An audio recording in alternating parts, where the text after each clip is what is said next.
இந்த வீடியோ உங்களுடைய எஜுகேஷன் பர்பஸ்க்காக மட்டும்தான். இன்வெஸ்ட்மெண்ட் அட்வைஸ் ஆகவோ ரெக்கமெண்டேஷனாவோ எடுத்துக்க வேண்டாம். உங்களுடைய ஓன் ரிசர்ச் மூலமா மட்டுமே நீங்க என்ன பண்ணணும், உங்களுடைய இன்வெஸ்ட்மெண்ட் டெசிஷன்ஸை எடுக்கணும். சரிங்களா? மக்கள் அனைவருக்கும் வணக்கம். இன்னைக்கு நம்ம பைசா மாஸ்டர் தமிழ்ல பார்க்க போற முக்கியமான டாபிக் வேதாந்தா லிமிடெட். இந்த வேதாந்தா லிமிடெட் அப்படிங்கிற கம்பெனி வந்து அனில் அகர்வால் அப்படிங்கிறவர் ஸ்கிராப் பிஸ்னஸ் ஆரம்பிச்சிருப்பார் இல்லையா? இந்த மெட்டல் எல்லாம் ஸ்கிராப்ல தூக்கி வாங்கி வந்து போட்டு வியாபாரம் பண்ணக்கூடிய அந்த பிஸ்னஸா ஒரு மெட்டல் ட்ரேடரா மாறுறாரு. அதுக்கப்புறம் மைனிங் அண்ட் மெட்டல் அந்த மாதிரி லொகேஷன்ல அவர் தன்னை வந்து தகவமைச்சு ஷிஃப்ட் ஆகிறார் பிஸ்னஸ். சாதாரண ஒரு ஸ்கிராப் பிஸ்னஸ் பண்ணக்கூடிய ஒருத்தரால தான் இவ்வளவு பெரிய நிறுவனத்தை உருவாக்க முடிஞ்சதுன்னா எஸ். பட் எனிவே, இப்போ நம்ம பார்க்க போற பாயிண்ட் என்னன்னா, இந்த கம்பெனியில நான் ஆல்ரெடி கன்சிடர் பண்ணியிருக்கேன், இதை நான் கண்டினியூ பண்ணட்டுமா இல்ல ஃபர்தரா கன்சிடர் பண்ணி இதை நான் ஹோல்டு பண்ணட்டுமா அப்படிங்கிறது தான் உங்களுடைய சில கேள்விகளாக இருக்கும். இந்த கேள்விகளுக்கு தான் இப்போ நம்ம பதிலாக பார்க்க போகிறோம். ஒன்று பார்ப்போம். நிறைய இன்ட்ரெஸ்டிங்கான சப்ஜெக்ட்ஸ்லாம் இதுக்குள்ள இருக்கு. ஓகே, இந்த கம்பெனியோட one of the unit Sterlite, அது பார்த்தீங்கன்னா தமிழ்நாட்டில் பல எதிர்கட்சி போராட்டங்கள்னால இன்னைக்கு ஷட் டவுன்ல இருக்கு. பட் ஒருவேளை அது வந்து ஆன்ல இருந்திருந்தால் இன்னைக்கு காப்பர் மேனுஃபேக்சரிங்ல நம்ம ஒரு மிகப்பெரிய ஜாம்பவானாவே, இந்தியாவே ஒரு ஜாம்பவானா இருந்திருக்க வாய்ப்பு இருக்கு. ஆனால் இன்னைக்கும் நம்ம வந்து காப்பர்னு வரும்பொழுது என்ன பண்றோம்னா, வெளிநாட்டில இருந்து சைனால இருந்து தான் இன்னைக்கும் இறக்குமதி பண்ணிக்கிட்டு இருக்கோம். அதனால தான் அதோட ப்ரைஸ் வந்து ஓவரா இருக்கு. எனிவே, ஸ்டில் இன்னைக்கு இல்லைனாலும் நாளைக்கு அந்த கம்பெனி ஓப்பன் ஆகுங்கிற நம்பிக்கையோட தான் இவங்களும் இருக்காங்க. பட் கோயிங் ஃபார்வர்ட் என்ன நடக்க போகுது தெரியல. ஸோ நான் உங்களுக்கு தெரியணுங்கிறதுக்காக தான் சொல்றேன். தமிழ்நாட்டில் இருக்கக்கூடிய இந்த ஸ்டெர்லைட் ஆலை அப்படின்னு சொல்லி அப்பப்போ நீ டிவியில் பார்ப்பீங்க இல்லையா? அது யாரோட இதுன்னு பார்த்தீங்கன்னா இந்த வேதாந்தா நிறுவனத்துடையது தான். இந்த கம்பெனி இப்போ என்ன பண்ண போறாங்கன்னா, aluminium, oil and gas, power, steel and ferrous material, இது இல்லாமல் பேஸ் மெட்டீரியல் சொல்லக்கூடிய ஜிங்க், லெட், சில்வர் இருக்கு இல்லையா? இப்போ இந்த 5 விதமான டாபிக்ல இவங்க என்ன பண்ண போறாங்கன்னா, தன்னுடைய கம்பெனியை 5 கம்பெனியா லிஸ்டிங் பண்ண போறாங்க. ஸோ லிஸ்டிங் அப்படி 5 பண்ணுறாங்கன்னா உங்களுக்குலாம் என்ன ஆகும்? ஒருவேளை ஸ்டாக் வச்சிருந்தீங்கன்னா, உங்களுக்கு நீங்கள் ஒரு ஸ்டாக் வச்சிருந்தீங்கன்னா உங்களுக்கு 5 ஷேர் கிடைக்கும், ஈச் கம்பெனியில் 1 அப்படிங்கிற மாதிரி. ஸோ அதுக்கான ரெக்கார்ட் டேட்ஸ் இன்னும் வந்து ஃபைனல் ஆகலை. கூடிய சீக்கிரத்தில் உங்களுக்கு அது வரதுக்கு வாய்ப்பு இருக்குது. பட் ஓவரால் இந்த கம்பெனியில் சோஃபா நீங்கள் இன்வெஸ்ட் பண்ணியிருக்கீங்கன்னா அதில் இருக்கக்கூடிய சின்ன சின்ன க்ரோத்தை நம்ம பார்க்கலாம். 2002 இருந்து உங்களுக்கு சார்ட் பேட்டர்ன் வச்சிருக்கேன். கிட்டத்தட்ட பார்த்தீங்கன்னா ₹2 ₹3 இருந்தக்கூடிய ஷேர் பிரைஸ் இன்னைக்கு எங்கே இருக்குது? ₹780 இந்த ரேஞ்ச் வந்து. இந்த கம்பெனியோட லாஸ்ட் 5 இயர் சார்ட் உங்களுக்கு வைக்கிறேன். இதில் பார்த்தீங்கன்னா 3.5 மடங்கு க்ரோத், 3.5 டைம்ஸ். ஓகேங்களா? அதுக்கு அடுத்தது லாஸ்ட் உங்களுக்கு 3 இயர் பார்த்தீங்கன்னா கூட உங்களுக்கு ஸ்டில் 3 டைம்ஸ் ப்ராஃபிட் இருக்கிறது தெரியும். இந்த ஷேர் ப்ரைஸில் மட்டும் சொல்கிறேன். லாஸ்ட் 1 இயராக பல கம்பெனி திணறிட்டு இருக்கிற இந்த சூழ்நிலையிலும் கூட உங்களுக்கு 94%, அதாவது 100% க்ரோத்.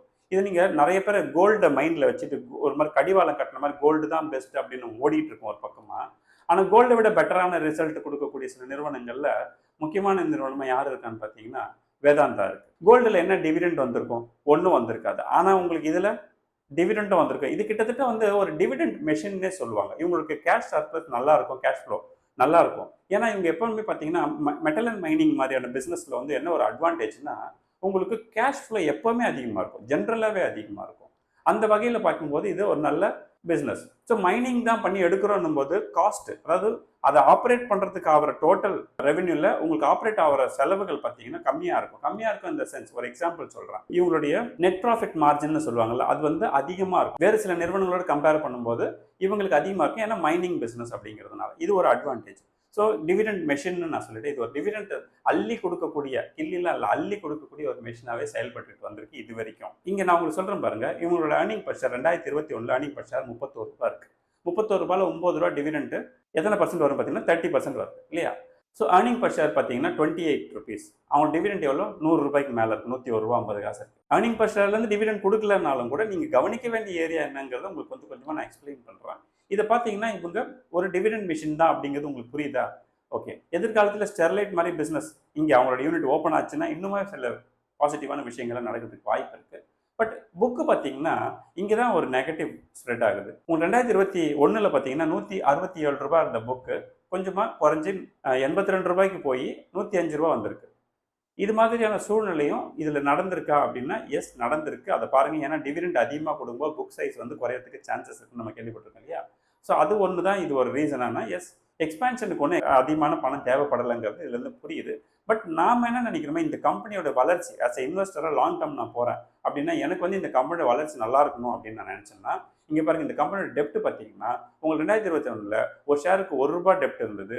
இன்னைக்கு எவ்வளோ இருக்குது? ₹2.49 கடன் வளர்ந்துட்டே இருக்குது. கடனை இவங்க டிவிடெண்ட் எடுத்துக்கிற எஃபர்ட் என்ன பண்ணலான்னா, கடனை அடைக்கிறதுல ஏன் முயற்சி பண்ணலை அப்படின்னு ஒரு கேள்வி இருக்குது. ஏன்னா எக்ஸ்பென்ஸ் ரேஷியோ இருக்கு இல்லையா? அந்த கடனுக்கும் வட்டி கட்டுவாங்க. அந்த வட்டி வந்து நம்மளுடைய ஏர்னிங் பர் ஷேரில் இம்பாக்ட் கிரியேட் பண்ணும். அப்போ நம்ம ஏன் அதை அடைக்கக்கூடாதுங்கிறது ஒரு கேள்வி. பட் இவங்களுக்கு இங்கே மட்டும்தான் பிஸ்னஸா அப்படின்னு கேட்டினா இந்தியாவில் மட்டும் பிஸ்னஸ்லாம் கிடையாது. வெளிநாட்டில் ஆப்பிரிக்கா, ஆஸ்திரேலியா மாதிரியான நாடுகளில் கூட இவங்க இந்த மைனிங் பிஸ்னஸை பண்ணிட்டு இருக்காங்க. அங்கேயுமே இவங்களோட பிஸ்னஸ் நல்லா போயிட்டு இருக்கு. இந்த கம்பெனியோட பி ரேஷியோ இப்போ வந்து பார்த்தீங்கன்னா 13 ரூபாய் இருக்கு. 13 ரூபாய்ங்கிறது காலத்துக்கு காலம் போய் செக் பண்ணோம்னா கொரோனாக்கு அப்புறம் அப்படி வச்சுப்பேன். கொரோனாக்கு அப்புறம் ஆவரேஜாக இவங்களோட பி பார்த்தீங்கன்னா 15ங்கிற இடத்துல ஸ்டேபிளாக இருக்குது. கொரோனாக்கு முன்னாடி அப்படின்னு எடுத்துக்கிட்டோம்னா உங்களுக்கு இவங்களோட பி பார்த்தீங்கன்னா 4, 3, 5, 7 இந்த மாதிரி சிங்கிள் டிஜிட்ல தான் இருந்திருக்கு. சிங்கிள் டிஜிட்ல இருந்த இந்த கம்பெனி தான் பி தான் இப்போ. ஏன்னா பெட்டர் பெர்ஃபார்மன்ஸ் அப்படிங்கிறது இப்போ லேட்டஸ்ட்டாக நல்லா இருக்கு. கவர்மெண்ட் சப்போர்ட் எல்லாமே இருக்கிறதுனால அதோட ரீரேட்டிங் ஆயிருக்கு. பட் எனிவே 15ங்கிறது இவங்களுடைய பியா இருக்கணும். இப்போ 13ல் கிடைக்கிறதுனால நீங்கள் கன்சிடர் பண்ணலாம் அப்படிங்கிறது ஒரு பாயிண்ட். ஆனால் என்ன சிக்கல் இருக்குன்னு பார்த்தீங்கன்னா இது வந்து ப்ரைஸ் பை புக்குன்னு எடுத்து பார்த்தீங்கன்னா உங்களுக்கு 6.72 மடங்கு இருக்குது. புக்கை விட கிட்டத்தட்ட 6.25 பங்கு அதிகமாக இருக்குது. அது ஒரு பாயிண்ட்டை நீங்கள் நோட் பண்ணி வைக்கணும். இந்த இண்டஸ்ட்ரியோட ஆவரேஜ் பியும் கிட்டத்தட்ட ஈக்குவலாக இருக்கிறதுனால அது பெருசாக பார்க்க தேவை. டெப்ட் தான் பார்த்தீங்கன்னா இப்போ 2.12 இருக்கிறது ஒரு பெரிய கேள்விக்குறியாக இருக்குது நான் சொன்னேன் உங்களுக்கு. பட் ஏதோ ஒரு பாயிண்ட்ல இதில் பாசிட்டிவ் அப்படின்னு பார்த்தீங்கன்னா ஆர்ஒய் பார்த்தீங்கன்னா 21% இருக்கு. ஸோ நான் சொல்லியிருக்கேன்ல இந்த ஆர்ஒய் 21% மெயின்டைன் பண்ணுறதுலாம் வந்து அவ்வளோ ஈஸி கிடையாது. பட் ஸ்டில் அவங்க வந்து 21% மெயின்டைன் பண்ணுறதுனால தான் இன்னைக்கு இது டிமாண்ட்ஃபுல்லான ஒரு ப்ராடக்டாகவே இருக்குது. ஓகே, டிவிடெண்ட் ஈல்டுன்னு பார்த்தீங்கன்னா 6.3% இருக்கு. ஷேர் ஹோல்டிங் பேட்டர்னை நீங்கள் கொஞ்சம் நல்லா கவனிச்சிங்க. ஷேர் ஹோல்டிங் பேட்டர்னை பொறுத்த வரைக்கும் உங்களுக்கு 51% யார் கையில் இருக்குனாக்கா வேதாந்தா ரிசோர்சஸ் அப்படிங்கிற கம்பெனி. அனில் அகர்வால்னு இப்போ பேசணும் இல்லையா, அவருடைய கம்பெனி தான் அது பேரண்ட் கம்பெனி. இந்த கம்பெனியோட பேரண்ட் கம்பெனி. அதில் பார்த்தீங்கன்னா 56% ஸ்டேக்ஸ் இருக்குது. அதுக்கப்புறம் உங்களுக்கு ரிட்டெயிலில் பார்த்தீங்கன்னா அரௌண்ட் 16% இருக்குது. இங்கே எஃப்ஐஐ நீங்கள் இதெல்லாம் பார்த்துக்கோங்க. மியூச்சுவல் ஃபண்டுமே கூட கிட்டத்தட்ட என்ன பண்ணியிருக்காங்கன்னு பார்த்தீங்கன்னா 8.42% இன்வெஸ்ட் பண்ணியிருக்காங்க. இதே போன வருஷம் பார்த்தீங்கன்னா கொஞ்சம் கம்மியாக தான் இன்வெஸ்ட் பண்ணியிருந்தாங்க. இப்போ கொஞ்சம் அதிகப்படுத்தியிருக்காங்க. இப்போ இந்த கம்பெனியோடைய க்ரோத் இதுதான் ரொம்ப முக்கியமான ஏரியா. இதை நீங்கள் எப்படி பார்க்குறீங்கன்னு எனக்கு தெரியல. ஒரு பேங்க்குக்கு பொதுவாக வந்து பார்த்தீங்கன்னா ரெவென்யூ எப்படி இருக்கும்னாக்கா கன்சிஸ்டண்ட்டாக வளர்கிற மாதிரி இருக்கும். பட் பேங்கிங் செக்டர் மாதிரி சில சைக்ளிக்கல் செக்டர் வந்து உங்களுக்கு ஒர்க் அவுட் ஆகாது. மெட்டல் அண்ட் மைனிங்கோ இல்லை ஆயில் அண்ட் கேஸோ எப்படின்னா கொஞ்சம் அப்ஸ் அண்ட் டவுன்ஸ் இருந்துகிட்டே தான் இருக்கும். அந்த லெவலில் பார்த்தீங்கன்னா ரொம்ப பெரிய டிஃப்ரென்ஸ் இல்லை. இங்கே பாருங்கள் 91,000 கோடி சேல்ஸ் பண்ணியிருக்காங்க 2021. உங்களுக்கு அப்படியே போயிட்டு பார்த்தீங்கன்னா 1.5 லட்சம் கோடி வந்து சேல்ஸ் காட்டியிருக்காங்க. 91லேருந்து 1.5 லட்சம் கோடி. இதுதான் இம்ப்ரூவ்மெண்ட்டான இதுதான் இது வரைக்கும் பார்த்துக்குங்க. இப்போ இங்கே என்ன நம்ம கவனிக்கணும்னா உங்களுக்கு இவங்களுடைய நெட் ப்ராஃபிட்டை பார்த்தீங்கன்னா மாறி மாறி வரும். மேலேயும் கீழே போகும். ஏன் மேலேயும் கீழே போகும்? இவங்களுக்கு அப்பப்போ எக்ஸ்பென்ஸ் அந்த ப்ராஃபிட் மார்ஜின் வந்து அடிப்படும். ஸோ ப்ராஃபிட் மார்ஜினுங்கிறது ஏன்னா க்ரூட் ஆயில் திடீர்னு ரேட் ஏறும், திடீர்னு குறையும். இதெல்லாம் வந்து அவங்களுக்கு அந்த பிரச்சனைகள் இருக்கும். மெட்டலோட ப்ரைஸஸ் சில நேரத்தில் குறையும், ஏறும். அந்த ப்ரெஷரும் அவங்க வந்து ஹேண்டில் பண்ணி ஆகணும் இல்லையா? ஸோ எனிவே இது மாதிரி தான் இருக்குமானா இப்படி தான் இருக்கும். ஓவரால் நீங்கள் இதை வந்து கால்குலேட் பண்ணி பார்த்தா தான் உங்களுக்கு புரியும். இப்போ நெட்வொர்க்னு பார்த்தீங்கன்னா 77,000 கோடிக்கு மேலே இருந்த ஒரு கம்பெனி இன்னைக்கு பார்த்தீங்கன்னா அப்படியே குறைஞ்சி எங்கே வந்து நிற்கிதுன்னா 53,000 கோடிக்கு வந்தாச்சு. அப்போ இந்த மாதிரி சூழல் வந்து தொடருமா? அதுதான் பெரிய கேள்வி. இப்போ பிஜி இன்வெஸ்ட் பற்றி என்ன பார்த்தோம்? அது காலத்துக்கு காலம் அப்படியே குறைஞ்சிட்டே வந்து ஒரு நாள் காணாமல் போயிடுறதுக்கு கூட வாய்ப்பு இருக்குது. But as much as possible dividend எடுக்கிறவங்க எடுத்துக்கிறாங்க இல்லையா? அது மாதிரி இந்த கேஸில் பார்த்தீங்கன்னா இவங்களோட டிவிடெண்ட் வந்து அதிகமாக இருக்குது. நம்ம என்ன பணம் போடுறோமோ அதை விட பெட்டரான டிவிடெண்ட் வந்துடுறதுனால அதுக்கு மேலே வரக்கூடியதெல்லாம் ப்ராஃபிட்னு பார்க்கக்கூடியவங்க இந்த மாதிரியான நிறுவனங்களில் இன்வெஸ்ட் பண்ணலாம். பட் லாங் டேர்ம் நான் வந்து ஒரு 20 வருஷம் 25 வருஷம் பிளான் பண்ணுறேன், இல்லை 30 வருஷம் பிளான் பண்ணுறேன் அப்படின்னா இந்த நிறுவனம் கேர்ஃபுல்லாக இருக்கணும். அதில் வரக்கூடிய டிவிடெண்ட் எடுத்தாலும் நீங்கள் என்ன பண்ணணும்னா வேறு ஸ்டாக் பர்ச்சேஸ் பண்ணுவீங்கன்னா தாராளமாக நீங்கள் இந்த மாதிரியான ஸ்டாக்ஸ் எல்லாம் கன்சிடர் பண்ணலாம். வந்து தவறும் ஒன்றும் கிடையாது. பட் ஒரு யங்ஸ்டர் ஒரு யங் ஏஜ் பீப்புள் வந்து பொதுவாக என்ன பண்ண மாட்டாங்கன்னா டிவிடெண்ட் அதிகமாக இருக்கக்கூடியது போகாதீங்க அப்படின்னு சொல்லுவோம். ஏன்னா அந்த ஸ்டாக் ப்ரைஸ் வேகமாக வளரணும். பட் கம்பேரிட்டிவ்லி வளர்ந்துருக்கானா எஸ் வளர்ந்துருக்கு. ஏன்னா இது ஒரு மெட்டல் இண்டஸ்ட்ரிங்கிறதுனால உங்களுக்கு டேரெக்டாக போய் ஒரு கோல்டுக்கு ஈக்குவலாக ஒரு மெட்டலுக்கு ஈக்குவலாக என்ன வளர்ச்சி இருக்குமோ அது வளர்ந்துருக்கு. ஸோ இதெல்லாம் நீங்கள் பார்த்துக்குங்க. இதெல்லாம் தெரிஞ்சுதான் நான் இன்வெஸ்ட் பண்ணுறேன்னா யூ ஆர் டூயிங் வெல். அவ்வளோதான், அப்படி தான் நான் சொல்ல வரேன். நீங்கள் எல்லாமே வந்து ஃபண்டமெண்டல் கால்குலேஷன் பண்ணும்பொழுது இந்த நெட் ப்ராஃபிட் மார்ஜின் உங்களுக்கு ரொம்ப யூஸ்ஃபுல்லாக இருக்கா அப்படிங்கிறத பாருங்கள். நெட் ப்ராஃபிட் மார்ஜின்னா வேறு ஒன்றும் இல்லை, total revenue divided by net profit into 100 அப்படின்னு பார்த்தீங்கன்னா எவ்வளோ வருமானம் வருது? ஒரு 100 ரூபாய் வருமானம் வருது, அது நெட் ப்ராஃபிட் வந்து 7 ரூபாய் 92 பைசா சம்பாதிக்கிறோம் அப்படிங்கிறத புரிஞ்சுக்கிறதுக்காக தான் இதை பார்க்குறோம்.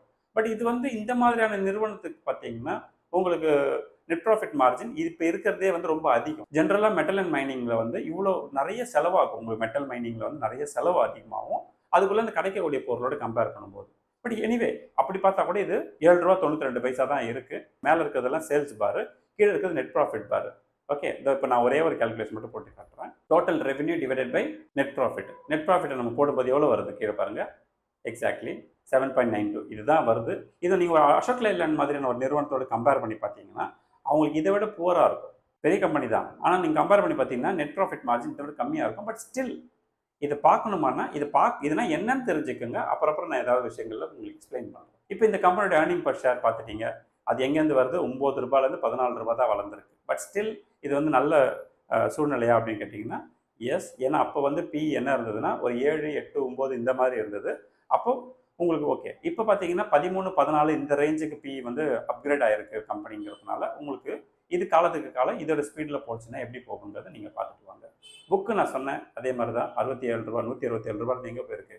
105 ரூபா போயிருக்கு. ஸோ இவங்களோட PE நான் உங்களுக்கு சொல்லியிருக்கேன் பார்த்தீங்களா, கொரோனாக்கு முன்னாடி உங்களுக்கு வந்து 7 and 8 தான். ஆனால் இந்த பக்கம் வந்து பார்த்தீங்கன்னா கொரோனாக்கு அப்புறம் கொரோனா கிட்ட இல்லை, ஓரளவுக்கு அந்த 2024 அந்த அரௌண்டு அப்படி வந்து சட்டிலாக இருக்க PEன்னு பார்த்தீங்கன்னா 13லேருந்து 14, 15 இந்த ரேஞ்ச் வந்து மெயின்டைன் ஆகுது. இந்த கம்பெனி நீங்கள் எப்படி வந்து ஃபியூச்சர் க்ரோத்லாம் கண்டுபிடிக்க போகிறீங்க அப்படிங்கிறதெல்லாம் ரெண்டாவது. இதெல்லாம் வந்து எப்படின்னா ஒரு ஐடியா, நான் வந்து நிறைய டிவிடெண்ட் வேணும், எனக்கு வந்து ஃபர்தராக இன்கம் இல்லை அப்படிங்கிறவங்கலாம் தாராளமாக இந்த மாதிரி நிறுவனத்தில் கன்சிடர் பண்ணலாம். அப்போ உங்களுக்கு என்ன ஆகுன்னா இயர் ஆன் இயர் டிவிடெண்டுங்கிற பேரில் அழகாக ஒரு அமௌண்ட் வந்துகிட்டே இருக்கும். அந்த பணத்தை நீங்கள் எடுத்து செலவு பண்ணலாம். டேரெக்டாக போய் மொத்தத்தையும் இப்போ 1 லட்ச ரூபா வச்சுருக்கீங்க, 1 லட்சத்தையும் போய் நேராக செலவு பண்ணாமல் 1 லட்சத்தை இந்த மாதிரி கம்பெனிகளில் போட்டுட்டு நீங்கள் இயர் ஆன் இயர் வரக்கூடிய டிவிடெண்ட் எடுத்து செலவு பண்ணும்போது உங்களுக்கு பீஸ்ஃபுல்லாக ரெகுலர் இன்கமாக வரும். But regular other than that யங்ஸ்டர்ஸ்க்கு வந்து இது நாட் நெசசரின்னு தான் எனக்கு தோணுது.